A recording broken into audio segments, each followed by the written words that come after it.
maioria da corte se recusou a assinar carta em defesa do ministro. E essa matéria, ela tem algumas coisinhas a mais que a tornam mais interessante e eu acho que demonstram uma certa credibilidade na informação.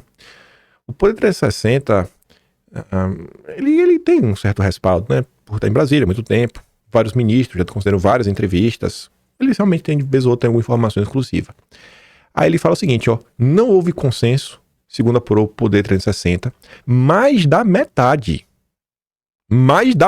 ou seja, pelo menos 6, considerou impróprio fazer um documento assinado por todos para contestar uma decisão interna dos Estados Unidos. Essa atitude dos colegas foi uma decepção para o ministro, que esperava ter unanimidade a seu favor. Optou-se então por uma nota institucional e em tom ameno, assinada pelo Barroso. O texto sequer menciona os Estados Unidos. Pensou-se então em outra saída. Um jantar, uma alvorada, para todo mundo. Né? Todo mundo tá lá. A festa da fruta com Lula. Barroso foi comissionado por Lula para convidar todos os magistrados. Nova frustração. O quórum foi apenas de 6 dos 11 ministros. E, talvez pudesse ser só 5. Por quê, né? Quem faltou, em primeiro lugar? Quem faltou? Mendonça, o mudinho do Bolsonaro não foi? O Cássio Nunes não foi? O bolsonarista Luiz Fux não foi? A senhora Carmen Lúcia não foi? E o ministro Dias Toffoli também não foi. E por que podia ser 6? Porque quando o Poder 60 eles falam assim, o Lula pretendia produzir uma foto para demonstrar unidade, apareceriam ele e os 11 ministros juntos, de mãos dadas, defendendo a soberania do Brasil. Vai ser lindo, né, ver Lula com todo mundo. No final, só 6 foram. Lula acabou conseguindo demonstrar de forma clara um racha dentro da corte. Obrigado, Lula. A divisão de 6-5 havia sido antecipada no horário do almoço de quinta-feira pela segunda edição da newsletter do Drive. E essa informação é interessante. Essa matéria ela sai 11h59 da noite, mas eu vou mostrar para vocês essa segunda edição do newsletter. Pô, na hora do almoço o cara falou, o jantar de hoje à noite só vai 6. No jantar de hoje à noite só vão 6. Só irão 6. E eles acertaram.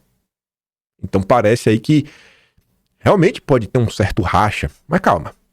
Entre os 6 que compareceram, um foi a contragosto. Aí que eu tô falando. Podia ser apenas 5.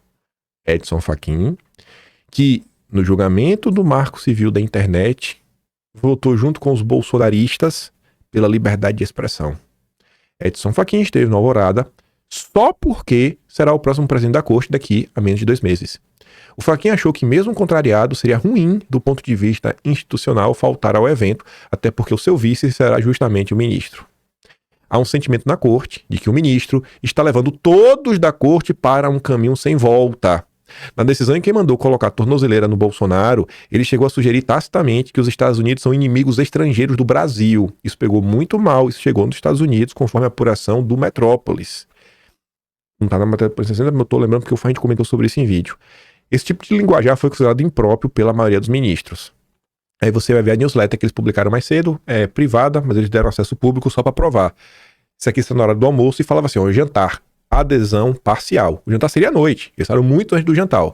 Lula chamou os 11, a ideia é fazer uma reunião, soberania, só que a adesão para hoje tem sido parcial. Eis o placar do momento. Naquele momento à tarde dizia, quem deve ir?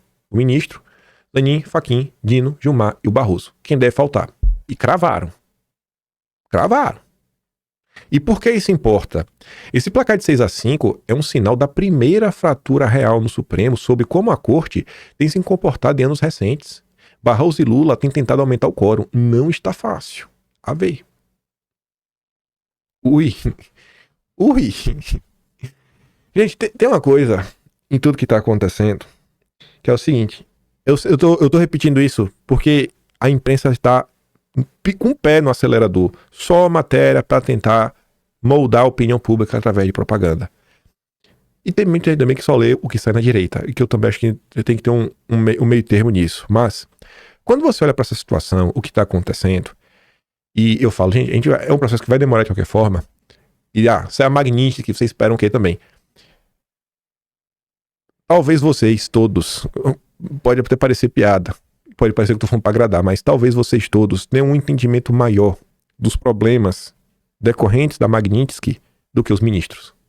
Aí você tá louco, os caras são juristas e tudo mais. Pessoal, lembrem do julgamento do Marco Civil da internet. O ministro Dias Toffoli, ele não chorou porque ele é um ator. O ministro Dias Toffoli chorou porque ele realmente acredita no que ele tá falando. Quem usa a rede social fala, cara, os caras não conhecem o que é internet. Uns falam, obviamente, né, por questões políticas. Os outros realmente não conhecem, não entendem. Então, até a ficha cair, eu acho que vai levar um tempinho. E, inclusive, pelo tipo de nota que eu já comecei a ver ao longo do dia de ontem, a gente vai ver uma já, sobre a tal da Magnitsky, que vocês vão entender. Eu acho que são pessoas tentando avisar pros ministros, cara, olha só, eu acho que é um pouquinho mais complicado do que vocês estão falando, sabe? Eu acho que vocês deveriam tentar se informar um pouquinho mais. A turma da esquerda, ali, o Brasil 247, atacando o Fux, o Cássio e o Mendonça. Talvez aí no próximo já vão atacar a Carmen Lúcia e também o ministro Dias Toffoli. O Marco Aurélio apareceu aí, eu não vou dar play nesse vídeo porque tem mais coisa no vídeo hoje, não quero atrasar, mas o Marco Aurélio com sua entrevista ontem falando que ele está sem palavras para descrever o gesto, o dedo, não esse, né, o outro dedo, o dedo do mal, o dedo que fica entre o anelar e o indicador, que mostrou lá no ginásio do Corinthians. Eu não acredito, como já se bastasse o presidente da corte que falou perdeu o mané, ele acha que tá faltando modos para os seus ex-colegas. Aí vamos lá. O ministro Barroso, né, tem ascendência judaica, ou não sei se ele é convertido, mas eu sei que ele, né, não tá feliz com esse posicionamento do Lula, né? Barroso pede que o Brasil fique na aliança para a memória do Holocausto. A gente tá caminhando para um cenário bem complicado, sabe? Vai ser difícil manter a coisa unida e com uma certa unanimidade. Eu acho que a própria comunidade vai cobrar o Barroso. A comunidade no Brasil, ela é bem organizada. Ela é bem organizada, sabe? Eu acho que vai ter algumas manifestações. E acho que vai ficar até meio feio, né? Se o Lula fez isso daqui. Então, a gente tá caminhando para um cenário complicado. Complicado. Aí veja, ontem a CNN trouxe a informação.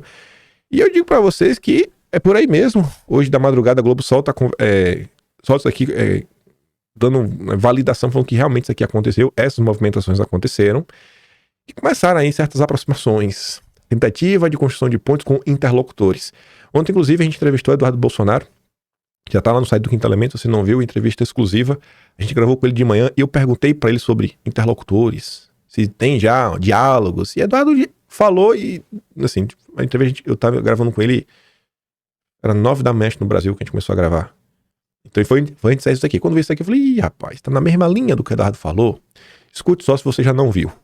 Horas antes da aplicação da Lei Magnitsky contra o ministro do Supremo Tribunal Federal, Alexandre de Moraes, aliados de Bolsonaro disseram ao ministro Gilmar Mendes que o meio para estancar a crise entre bolsonaristas e a cúpula do Poder Judiciário seria enviar para a primeira instância as ações da trama golpista e que envolvam o ex-presidente Jair Bolsonaro, ou seja, tirar do Supremo Tribunal Federal e mandar para a primeira instância. A conversa aconteceu na segunda-feira desta semana, início dessa semana, durante um encontro que foi pedido por Gilmar Mendes. Quem que participou desse jantar? O presidente do PL, Valdemar Costa Neto, o líder do PL na Câmara, deputado Sóstenes Cavalcante, o líder da oposição no Senado, Rogério Marinho, e o ex-presidente da Câmara, Rodrigo Maia, que foi quem intermediou esse encontro. Durante essa reunião, Gilmar Mendes foi avisado pelos bolsonaristas de que o governo americano aplicaria a Lei Magnitsky ali nos dias seguintes, nos próximos dias, contra autoridades brasileiras, tendo Alexandre de Moraes e possivelmente outros ministros do Supremo também como alvos. Segundo eu apurei, Gilmar teria respondido o seguinte: se isso de fato ocorresse, a aplicação da Lei Magnitsky, o Supremo poderia determinar que as instituições financeiras que atuam aqui no Brasil não cumpram ordens vindas dos Estados Unidos.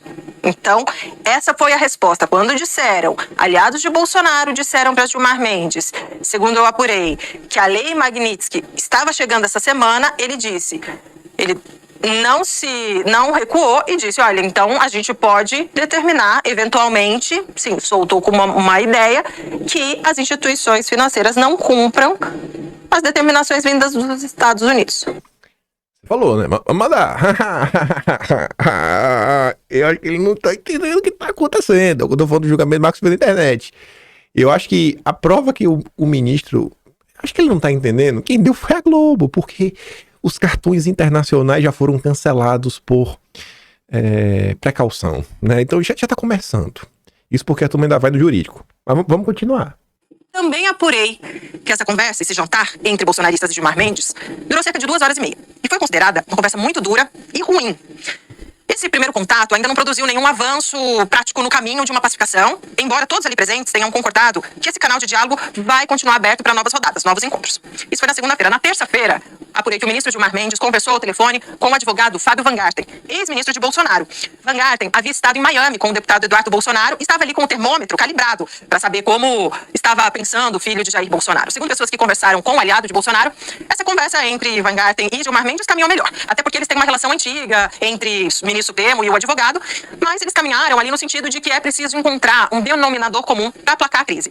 Embora não tenha havido pontos de consenso, a abertura de Gilmar Mendes para dialogar deixou o entorno de Bolsonaro com alguma esperança de mudança no rumo do processo e pegando o voto divergente de Luiz Fux como uma oportunidade para isso. Né? Agora a conversa. Agora, uma coisa, não sei se vocês perceberam, uma conversa, Valdemar. Vem cá, será que, assim, com todo respeito aí a todos, né? Rogério Marinho, Sóstenes, Valdemar. Algum de vocês foram lá atrás do Eduardo? Algum de vocês aí estão prestando algum tipo de apoio para Eduardo? O Van Garten é um bom tempo, né? Um bom tempo aí, vem se esforçando, colocou o Eduardo na capa da Veja, vem fazendo esse trabalho com a imprensa, né? Óbvio aí, botando nas entrevistas. Por outro lado, o Valdemar, eu não sei se o Valdemar que tá na coleira do Duda Lima, o Valdemar só deixa, né? Mas parece que o Valdemar tá na coleira do Duda Lima. O Duda Lima faz o que quer, destrói o Eduardo, dia sim, dia também. E aí você vê que a conversa não foi pra lugar nenhum. Foi uma conversa ruim, conversa dura. Até porque eu acho que eles não falam em nome do Eduardo. Agora você vê como são as coisas, né? Quem tenta resolver alguma coisa, o Van Garten vai para os Estados Unidos, se encontra com o Eduardo, também para ter alguma conversa cara a cara, e aí começa a conversar, e você vê que a conversa foi melhor. Curioso, né?